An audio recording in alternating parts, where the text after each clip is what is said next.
2025లో SVC Kadapa ఈ college గురించి ఈరోజు టోటల్ డీటెయిల్స్ అయితే మనం మాట్లాడుకుందామండి. ఈ కాలేజ్‌లో ప్లేస్‌మెంట్స్ ఎలా ఉంటాయి? మనకి ఏ డిపార్ట్‌మెంట్స్ ఉంటాయి? ఇవన్నీ గూడా మనం ఈ వీడియోలో చర్చిద్దాము. ఎవరైతే ఈ వీడియో చూస్తున్నారో వాళ్ళందరూ సబ్స్క్రైబ్ చేసి, లైక్ చేసి, కామెంట్ చేసి మీ ఫ్రెండ్స్‌కి షేర్ చేస్తే మనకి చాలా సపోర్టింగ్‌గా ఉంటది.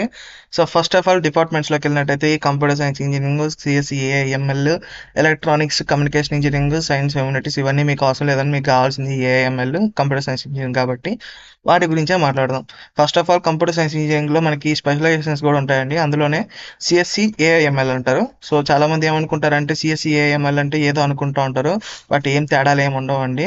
మీకు సేమ్ టు సేమ్ మొత్తం ఉంటుంది. సో కాబట్టి మీరేం భయపడాల్సిన అవసరం లేదు. కంపెనీస్ కానీ మీకు ఈక్వల్గానే చూస్తాయి.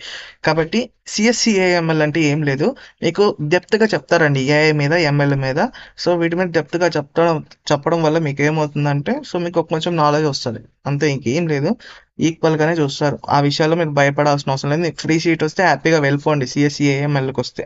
ఇంక నెక్స్ట్ వచ్చేటప్పటికి క్యాంపస్ ప్లేస్‌మెంట్స్ గురించి అయితే మాట్లాడదాము. సో ఫస్ట్ ఆఫ్ ఆల్ వీళ్ళకి రిక్రూటర్స్ కూడా మనం చూసుకోవాలి కాబట్టి సో ఈ కాలేజ్‌కున్న రిక్రూటర్స్‌ని కూడా మనం ఒకసారి అయితే చూసుకుందాము. సో ఫస్ట్ ఇక్కడ చూడండి విప్రో కంపెనీ నుంచి 38 మెంబర్స్ అయితే సెలెక్ట్ అయ్యారు. 3.5 ఎల్‌పిఏ నుంచి 6.5 ఎల్‌పిఏ అయితే స్టూడెంట్స్ అయితే సెలెక్ట్ అయ్యారు. సో ఇలా కంపెనీస్ అన్నీ మీకు వస్తాయండి. కాకపోతే మీరు చేయాల్సింది ఒకటే, మీరు తోపు కాలేజ్ చదివినా, ఎంత పెద్ద కాలేజ్‌లో చదివినా, మీ దగ్గర స్కిల్ ఉంటేనే జాబ్ వస్తది. స్కిల్ లేకపోతే నాలాగుంటే మాత్రం జాబ్ రాదు. సీరియస్‌లీ చెప్తున్నా.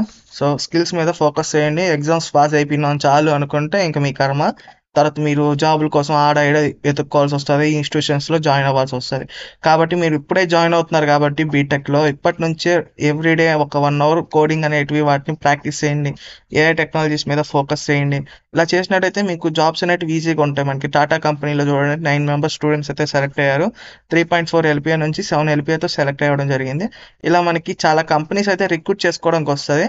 ఇది అసలు నార్మల్ అంటే చిన్న కాలేజెస్‌కి, పెద్ద కాలేజెస్‌కి డిఫరెన్స్ ఏంటి అంటే పెద్ద కాలేజెస్‌లో జాయిన్ అవ్వడం వల్ల ఏంటంటే కంపెనీస్ వస్తాయండి. సో, మాక్సిమం రిక్రూట్ చేసుకోవడానికి కంపెనీస్ రావడం వల్ల అక్కడ స్టూడెంట్స్ అనేవాళ్ళు ఈజీగా సెలెక్ట్ అయిపోతా ఉంటారు మీ దగ్గర స్కిల్స్ ఉంటే. చిన్న కాలేజ్‌లో ఏందంటే రిక్రూటర్స్ అనేవి చాలా తక్కువ మంది ఉంటారు కాబట్టి చాలామంది నాలెడ్జ్ ఉన్నా గానీ లాస్ అయిపోతా ఉంటారు. మీరు బయట కాంపిటీషన్ చాలా హెవీగా ఉంది. సో, మాక్సిమం క్యాంపస్‌లోనే జాబ్ తెచ్చుకోవడానికి ట్రై చేయండి. ఇంకా ఈ కాలేజ్‌కి 600+ ప్లేస్‌మెంట్స్ అయితే వచ్చాయని వీళ్ళైతే చెప్తున్నారండి. సో, అలాగే ఈ కాలేజ్ బావుంటదా లేదా అంటే, సో, ఎస్‌విసి కాలేజ్ అనేది బానే ఉంటదండి. సో, ఇది కడపలో కూడా పెట్టారు కాబట్టి కొంచెం బానే ఉంటది. ప్రెజెంట్ అయితే అంత లేదు గానీ ఫ్యూచర్‌లో ఇంకా మంచిగా అప్‌డేట్ అయితే చేస్తా ఉంటారు. ఎందుకంటే కడప బ్రాంచ్ అనేది కొత్త గదా! సో, అందుకే. సో, ఈ వీడియో ఎవరైతే చూస్తున్నారో వాళ్ళందరూ మన ఛానెల్ లైక్ చేసి, సబ్స్క్రైబ్ చేసి, కామెంట్ చేయండి. కాలేజ్ అయితే పర్వాలేదండి బానే ఉంటది. మీకు ప్లేస్‌మెంట్స్, రిక్రూట్‌మెంట్ చేసుకోవడానికి కంపెనీస్ అన్నీ వస్తూ ఉంటాయి. మీరు చేయాల్సింది ఒకటే స్కిల్స్‌ని పెంచుకోండి. హ్యాపీగా వెళ్ళిపోండి. ఒకవేళ మీరు మేనేజ్మెంట్ సీట్ తెచ్చుకోవాలనుకుంటే ఈడ అవసరం లేదండి. మేనేజ్మెంట్ సీట్ కావాలనుకుంటే మీకు పక్కన మన తిరుపతిలో క్యాంపస్ అన్నా జాయిన్ అవ్వండి. మోహన్ బాబు యూనివర్సిటీ అయినా జాయిన్ అవ్వండి.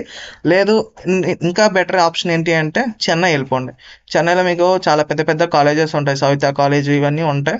మీరు అక్కడికెళ్ళి చదవండి. అదర్‌వైజ్ మేనేజ్మెంట్ కోటాలో అయితే ఇక్కడ జాయిన్ అవ్వద్దు వేస్ట్. Money waste. మీకు ఫ్రీ సీట్ వస్తే హ్యాపీగా వెళ్ళిపోండి. ఉంటానండి మరి. బై.